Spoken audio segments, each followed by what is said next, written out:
Israel played a major part in last night's debate, and it will in the next month's debate as well. So will questions over the protection of American troops. And we just learned about an Iranian drone that slipped through American air defenses and, but for the grace of God, could have killed dozens of American service members. The drone hit an American barracks, but because of a manufacturing defect, the drone didn't explode. That's some new reporting for Reuters. It would have ended the lives, it would have killed perhaps dozens of American service members. It happened in Erbil, Iraq, home to a large U.S. air base. It's one of a few bases Iranian militias keep hammering over and over and over again. There have been 46 attacks since Hamas launched its war with Israel, and the Iranian attacks have injured nearly 60 Americans. Last night, American jets bombed another Iranian-backed weapons depot, but somehow the message hasn't gotten through. Even President Biden admitted that today. Are the retaliatory strikes working? Yeah. I mean, they're working in the sense that we're hitting the targets repeatedly.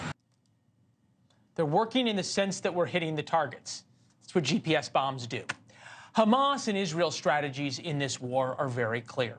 In fact, when offered 2 of their hostages back by Islamic Jihad today, Israel said no to a ceasefire or even a pause in return. That interview is later in the show. Israel says all their hostages need to be released before ceasefire discussions can happen, full stop. And they promise to destroy Hamas regardless. Hamas promises to destroy Israel. They'll do anything to make that happen.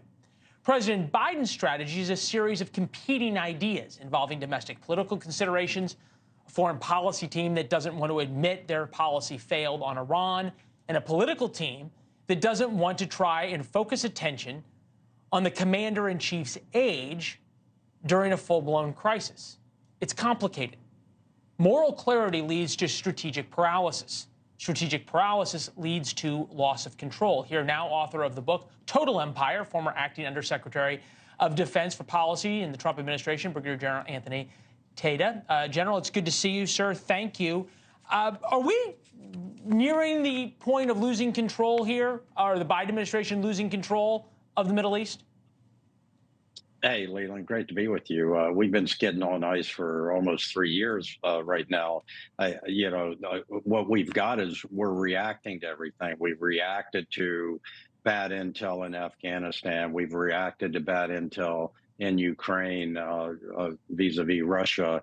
We had no intel, evidently, on Hamas attacking Israel, and we have sharing agreements with Israel.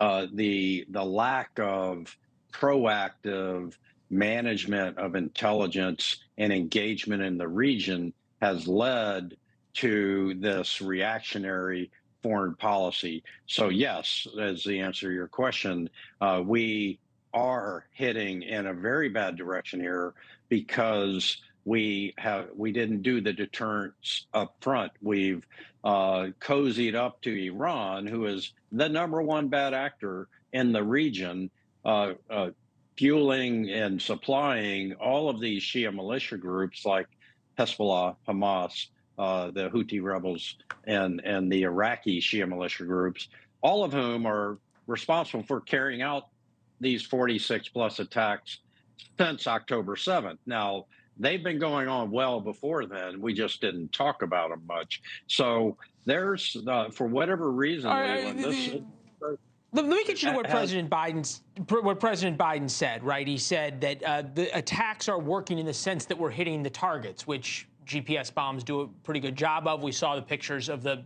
weapon storage facility in Syria that was hit a couple of days ago or overnight last night. I guess the question is what they're not doing, and what was probably the president admitted, although he didn't admit it verbally, is they're not doing the job of deterring the Iranians from their continued aggression. They shot down one of our Reaper drones off the coast of Yemen. That's not on this map, but millions upon millions of dollars of U.S. hardware. You think they were probably pretty aware that it wasn't a manned aircraft, but it was certainly a message of the kind of weapons the Houthis have. At this point, is there anything that can be done by the United States to restore deterrence? Yeah, sure. The first thing we can do domestically is open up all oil and natural gas drilling and reduce reliance upon Middle East oil, to include Iranian oil, which we are buying. And the second thing we could do is reimpose the economic sanctions on Iran in a very harsh way that freezes that $6 billion. We got the hostages. Let's do a double take and freeze that $6 billion again. My understanding is it's already been frozen. Thanks for watching. Go to joinnn.com to find NewsNation on your television provider. And don't forget to click the red subscribe button below to get more of NewsNation's fact-driven, unbiased coverage.